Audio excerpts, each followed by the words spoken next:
విమానయాన రంగంలో ఇటీవలి చోటు చేసుకున్న సంక్షోభం ఎంతటి గందరగోళానికి నష్టానికి దారితీసిందో ఇండిగో ఉదంతంతో తెలిసిందే.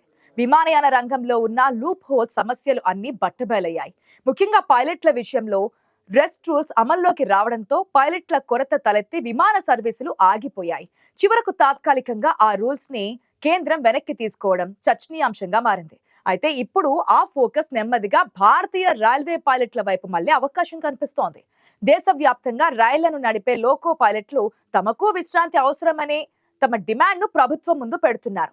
విమాన పైలట్ల గురించి, వందల మంది ప్రయాణికుల భద్రత గురించి ఇంతగా అలజడి చెలరేగుతుంటే మరి కోట్లాది ప్రయాణికులు ప్రయాణించే రైళ్ల సంగతి ఏంటి? వాటిని నడిపే రైల్వే పైలట్ల సంగతి ఏంటన్న వాదన మొదలైంది. ప్రయాణికుల భద్రతను ప్రముఖంగా ప్రస్తావిస్తూ మా సంగతి కూడా పట్టించుకోవాలని కోరుతున్నారు. ప్రపంచంలోనే 4వ అతిపెద్ద రైల్వే నెట్వర్క్ కలిగిన భారత రైల్వేలో ప్రయాణికుల సంఖ్య రోజు రోజుకు పెరుగుతూ వస్తోంది.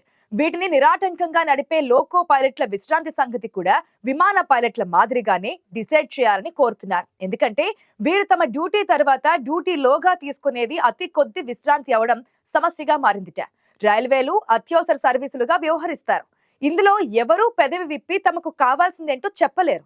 సమస్యను తమలో తామే అణచివేసుకుంటారు. దశాబ్దాల పాటు రైలింజన్లలో బాత్రూమ్ సౌకర్యం లేకున్నా ఎలాగోలా సర్దుకునేవారే తప్ప డిమాండ్ అయితే చేయలేదు. ఈ మధ్య ప్రభుత్వం గుర్తించి రైలింజన్లలో ఆ ఫెసిలిటీ ఏర్పాట్లు చేస్తోంది. వీరు చేసే పని రోజులో 14 నుంచి 23 గంటల పాటు నిరంతరంగా ఉంటుంది. ఇలాంటి దీర్ఘకాలిక డ్యూటీలు లోకో పైలట్లలో అలసటను పెంచి ఏకాగ్రతను తగ్గిస్తాయి. ఫలితంగా లక్షల మంది ప్రయాణికుల ప్రాణాలు ప్రమాదంలో పడే అవకాశం ఉంది. అందుకే వీరు చేసే డ్యూటీ అవర్స్ పరిమితులు అమలు చేయాలని లోకో పైలట్లు విజ్ఞప్తి చేస్తున్నారు. ప్రస్తుతం రైల్వేలో సాంకేతిక పరిజ్ఞానం పెరుగుతోంది. ఒకప్పుడు బొగ్గును మండించి నడిపే రైళ్ల నుంచి డీజిల్ ఇంజిన్, విద్యుత్ వినియోగించుకొని నడిచే రైళ్లు కూడా వచ్చాయి. ఇప్పుడు వాటిని తలదన్నే టెక్నాలజీలతో మెట్రో, వందే భారత్ రైళ్లు, మరికొంత కాలంలోనే బుల్లెట్ ట్రైన్స్ కూడా రాబోతున్నాయి. మరి ఇంతగా రైల్వేస్ అభివృద్ధి చెందుతున్నా రైళ్లను నడిపే పైలట్లపై ఒత్తిడి తగ్గకపోవడం ఆందోళన కలిగిస్తోంది. యూరప్, అమెరికా, ఆస్ట్రేలియా, కెనడా వంటి దేశాల్లో డ్యూటీ అవర్స్ విషయంలో కఠిన పరిమితులు అమలు చేస్తారు. మన దేశపు రైల్వేలో అలాంటివేం లేకపోవడంతో వాళ్ళ ఆందోళనను తీవ్రతరం చేస్తోంది.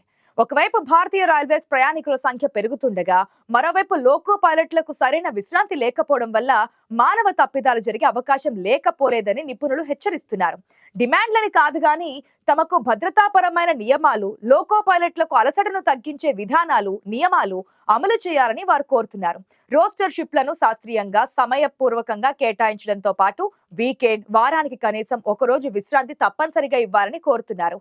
ఈ నేపథ్యంలోనే విమానాలతో రైళ్లను పోల్చడం సబబేనా అన్న ప్రశ్న ఉదయిస్తోంది. విమానయానమైనా, రైల్వే అయినా ఈ రెండు రంగాల్లోనూ పైలట్లు, లోకో పైలట్ల అలసట, దీర్ఘకాలిక డ్యూటీలు, విశ్రాంతి లేకపోవడం వల్ల ప్రయాణికుల భద్రతా విషయంలో సమస్యలు ప్రధానంగా కనిపిస్తున్నాయి. మొదటి నుంచి పైలట్ల విశ్రాంతి నియమాలను పాటించకపోవడం వల్ల విమానయాన రంగంలో పెద్ద సంక్షోభం ఏర్పడింది. కానీ ఇదే సమస్య రైల్వేలోనూ ఎన్నో ఏండ్ల నుంచి కొనసాగుతోంది. ప్రభుత్వ రంగ ఉద్యోగుల ఆందోళనలకు దిగితే కఠిన చర్యలు తీసుకుంటారు. అదే ఇండిగో లాంటి ప్రైవేట్ కార్పొరేషన్లు భద్రతా నియమాలను పాటించకపోతే ప్రభుత్వం వారికి తలగ్గుతుంది అని కొందరు రైలు పైలట్లు ఆవేదన వ్యక్తం చేస్తున్నారు. 1970 నుంచే రైల్వే యూనియన్లు రోజుకు 6 గంటల డ్యూటీ పరిమితి, ప్రతి డ్యూటీ తర్వాత 16 గంటల విశ్రాంతి, వారానికి ఒక కంపల్సరీ రెస్ట్ లాంటి డిమాండ్లను వినిపిస్తున్నాయి. 80 నుంచి 90 మధ్య కాలంలో నిరంతర ఆందోళనలు కూడా జరిగాయి. కాస్త గ్యాప్ తర్వాత 2000 సంవత్సరం నుంచి మళ్లీ ఉద్యమాలు కొనసాగాయి. అయితే 2024 అక్టోబర్లో దేశవ్యాప్త నిరసన నిర్వహించారు. ఈ ఏడాది ఏప్రిల్లో ఢిల్లీ జంతర్ మంతర్ వద్ద వేలాది లోకో పైలట్లు సమావేశమై రైల్వే బోర్డుకు మెమోరాండం సమర్పించారు. అయినా చలనం లేకపోవడంతో ఇప్పుడు ఇండిగో సంక్షోభాన్ని ప్రస్తావిస్తూ కేంద్రంపై ఒత్తిడి పెంచే యోచనలో ఉన్నట్లు సమాచారం. నిజానికి లోకో పైలట్ల ఆందోళనలు ప్రజల భద్రతకు సంబంధించిన కీలక హెచ్చరికగా భావించాలి. రైల్వే మంత్రిత్వ శాఖ తక్షణమే కొత్త నియమాలు, విశ్రాంతి విధానాలు అమలు చేయకపోతే రైళ్ల భద్రతకు పెద్ద ముప్పు ఏర్పడే అవకాశం ఉంది. విమానయాన రంగంలో జరిగిన సంక్షోభం తర్వాత రైల్వేలోనూ ప్రయాణికుల ప్రాణాలను కాపాడే చర్యలు అవసరమని విశ్లేషకులు అభిప్రాయపడుతున్నారు. తనకు డ్యూటీ కింద అప్పచెప్పిన రైలును సురక్షితంగా నడిపి ప్రయాణికులని తమ గమ్యస్థానాలకు చేర్చాల్సిన బాధ్యత లోకో పైలట్ పైన ఉంటుంది. లోకో పైలట్ అంటే రైలును నడిపే డ్రైవర్ ను లోకో పైలట్ అంటారు. వీరు కూడా విమానాలను నడిపే పైలట్ తో సమానం. భారతీయ రైల్వేలో పనిచేసే లోకో పైలట్ ప్రజల్ని గమ్యస్థానాలకు చేర్చడం మాత్రమే కాదు, గూడ్స్ రైళ్లలో ఉత్పత్తుల్ని కూడా తరలిస్తూ ఉంటారు. రైలును నడిపే వ్యక్తి నిత్యం వేలాది మంది ప్రయాణికుల్ని గమ్యస్థానాలకు చేరుస్తుంటారు.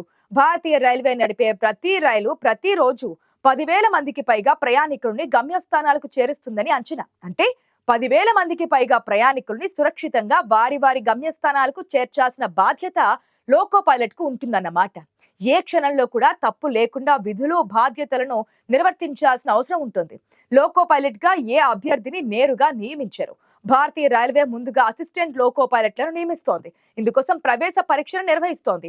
అసిస్టెంట్ లోకో పైలట్ గా చేరిన వ్యక్తి లోకో పైలట్ లేదా ఇతర స్థానాలకు పదోన్నతి పొందొచ్చు. రైలును సజావుగా నడపడానికి లోకో పైలట్ కు సహాయం చేయడమే అసిస్టెంట్ లోకో పైలట్ విధులుగా ఉంటాయి.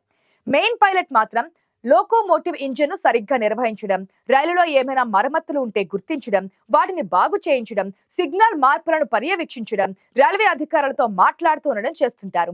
లోకో పైలట్ తన విధిని తెలివిగా నిర్వహించడం చాలా ముఖ్యం. ఎందుకంటే వేలాది మంది ప్రయాణికుల భద్రత వారిపైనే ఆధారపడి ఉంటుంది. అంతటి కీలక లోకో పైలట్ పరిస్థితి ఎంత అధ్వానంగా ఉంటుందంటే తినడానికి, పడుకోవడానికి సరైన సమయం కూడా ఉండదు. చాలా మంది లోకో పైలట్లు టాయిలెట్ అవసరాన్ని తగ్గించుకునేందుకు తాగాల్సిన నీటిని కూడా తాగకుండా ఉంటారు. ఎందుకంటే వారికి అదొక సమస్యగా ఉంటుంది కాబట్టి. ఈ సమస్యలను వారు మీడియాతో పంచుకోవడం నిషేధం. ఒకవేళ పత్రికలలో వార్తలు వస్తే వారిపై క్రమశిక్షణ చర్యలు తీసుకోవడం జరుగుతోంది. వేలాది రైళ్లు సమయానుసారం నడుస్తుంటాయి, కానీ వారు పనిచేస్తున్న తీరు చూస్తే రైలు ప్రయాణం అంత సేఫ్ కాదనేమో అనిపిస్తోంది. నడిపే డ్రైవర్ అసహనంగా పనిచేస్తుండడమే ఇందుకు కారణం. 1989 రైల్వేస్ యాక్ట్ ప్రకారం లోకో పైలట్ షిఫ్ట్ ఎట్టి పరిస్థితుల్లోనూ 11 గంటలు మించి ఉండరాదు. కానీ రైల్వేస్ ఆ చట్టాన్ని ఉల్లంఘిస్తోంది. సరైన సంఖ్యలో లోకో పైలట్స్ లేకపోవడమే ఇక్కడ కూడా ఇండిగో లాంటి సమస్యకు దారిపడనుంది. వర్క్ లోడ్ అధికంగా ఉండకుండా చూడాల్సిన అవసరం ఉంది. వీరే కాదు, ఆకాశం, భూమార్గం మాత్రమే కాదు, నీటిలో బోట్లను, పెద్ద పెద్ద నౌకలను నడిపేందుకు డ్రైవర్లు ఉంటారు. వారిని షిప్ ఆఫీసర్ లేదా డెక్ ఆఫీసర్ అని అంటారు. నౌకను నడపాలంటే ఇంకా సిబ్బంది అవసరం. నావీ పైలట్ ఆఫీసర్ తన కింద పనిచేసే సిబ్బందిని పర్యవేక్షిస్తారు, సముద్ర నిబంధనలు పాటించేలా చూస్తారు. వీరిని నౌకా నావిగేటర్ లేదా కెప్టెన్ ఆర్ మాస్టర్ అని కూడా అంటారు. బోటు దిశ, వేగాన్ని నియంత్రించడం, GPS అంచనాలు వేయడం చేస్తుంటారు. సముద్రపు చార్టులు, రాడర్ మరియు నావిగేషన్ పరికరాలను ఉపయోగించడం వీరి విధులుగా ఉంటాయి. ఎప్పటికప్పుడు ఓడ యొక్క స్థిరత్వం, భద్రతను నిర్ధారించడం లాంటివి చేస్తారు. ఇన్ని చెప్పుకున్నాక రాకెట్ నడిపించే వారిని గురించి కూడా చెప్పినట్లయితే అసంపూర్తిగానే ఉంటుంది కదా. రాకెట్ నడిపించేందుకు గంటకు 1000 మైళ్లు ప్రయాణించే యుద్ధ విమానం పైలట్లని ఎంచుకుంటూ ఉంటారు. క్షణంలో 1000వ వంతు సమయంలో నిర్ణయం తీసుకోవాల్సిన అవసరం ఉంటుంది. వీరిని రష్యన్లు కాస్మోనాట్లని, అమెరికన్లు ఆస్ట్రోనాట్లని చెబుతోంది. మన దేశం నుంచి ఇంతవరకు సొంత రాకెట్లతో అంతరిక్షంలోకి ఎవరూ వెళ్ళలేదు. వచ్చే సంవత్సరం గగన్ యాన్ అనే పేరుతో ప్రయోగాలు జరపనున్నారు. వారిని మన దేశంలో వ్యోమగాములు అని పిలవనున్నారు.